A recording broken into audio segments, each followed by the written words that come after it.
status dan jabatan menjadi hal indah yang diperjuangkan manusia, selalu dikejar-kejar.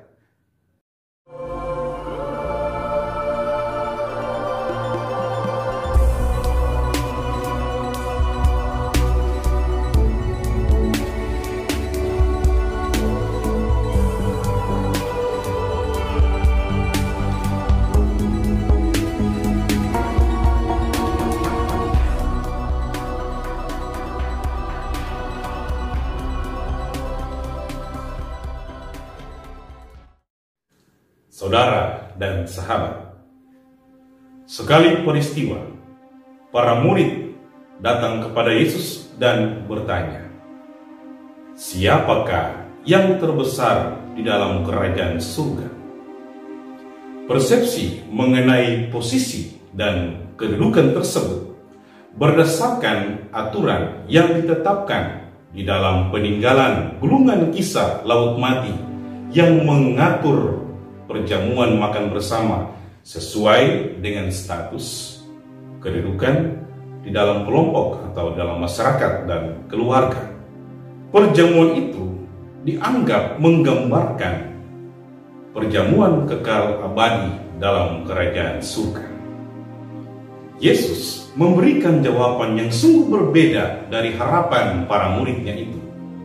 Ia menunjuk kepada seorang anak kecil dan memberikan penjelasan kepada mereka tentang kelayakan berada dalam perjamuan kekal abadi dalam kerajaan surga. Seorang anak, menurut konteksnya waktu itu, tidak memiliki hak hukum dan kedudukan di dalam kelompok tertentu atau dalam keluarga. Ia hanya berharap kepada orang tuanya. Apa yang ia miliki adalah pemberian cuma-cuma. Dalam konteks inilah, Yesus memberikan penjelasan kepada para muridnya tentang kerajaan surga.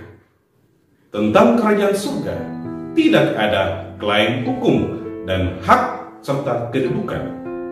Hanya mereka yang menerima kerajaan surga sebagai anugerah, yang tidak menolak kerajaan surga, dan yang selalu berharap kepadanya, mereka itulah yang layak masuk di dalamnya.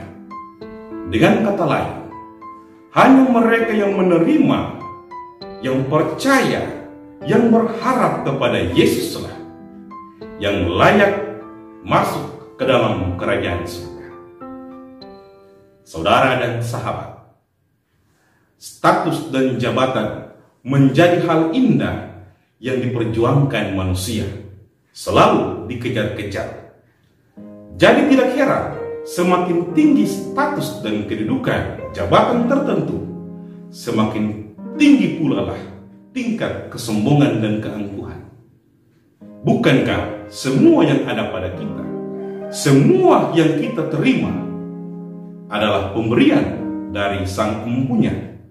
Saudara dan sahabat, jadilah seperti anak-anak kecil, ya, anak-anak Sang Bapa. Kita bagaikan domba-domba dari Sang Gembala yang hidup dalam tuntunan Sang Gembala, atau remah-remah yang jatuh dari belas kasih Allah.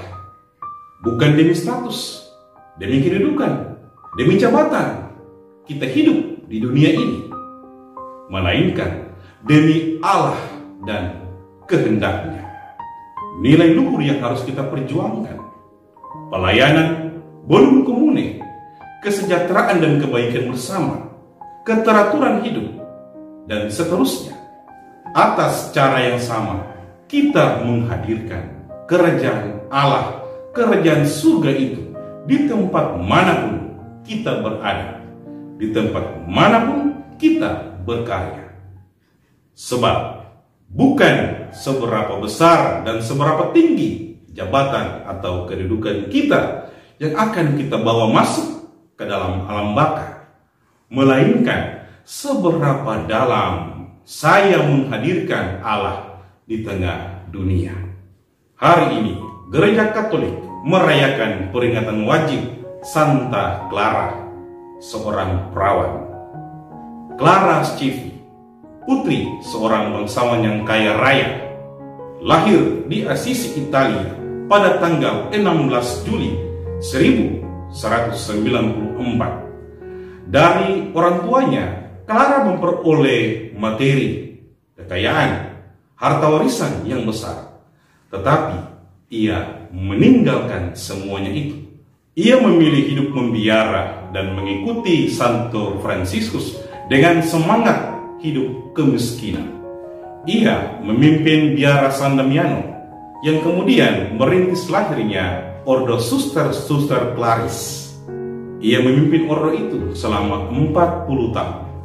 Clara meninggal dunia pada tanggal 11 Agustus 1253. Paus Alexander keempat menyatakan dia sebagai orang kudus pada tahun 1255. Saudara dan sahabat, kepada kita dianugerahkan keteladanan hidup Santa Clara. Apakah yang memberikan kita jaminan masuk ke dalam kerajaan surga? Bukan materi, bukan harta, bukan kesombongan, melainkan menyatakan diri sebagai remah-remah di hadapan Allah yang Maha Kuasa.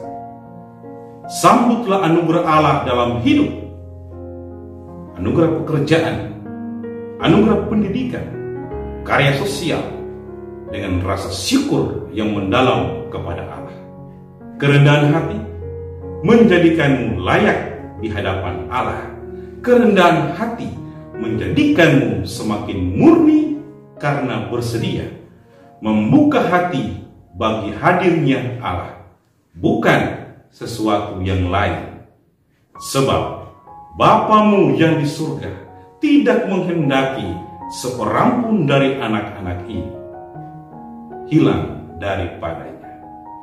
Salam kasih bagimu dan bagi dunia. Deo gratias.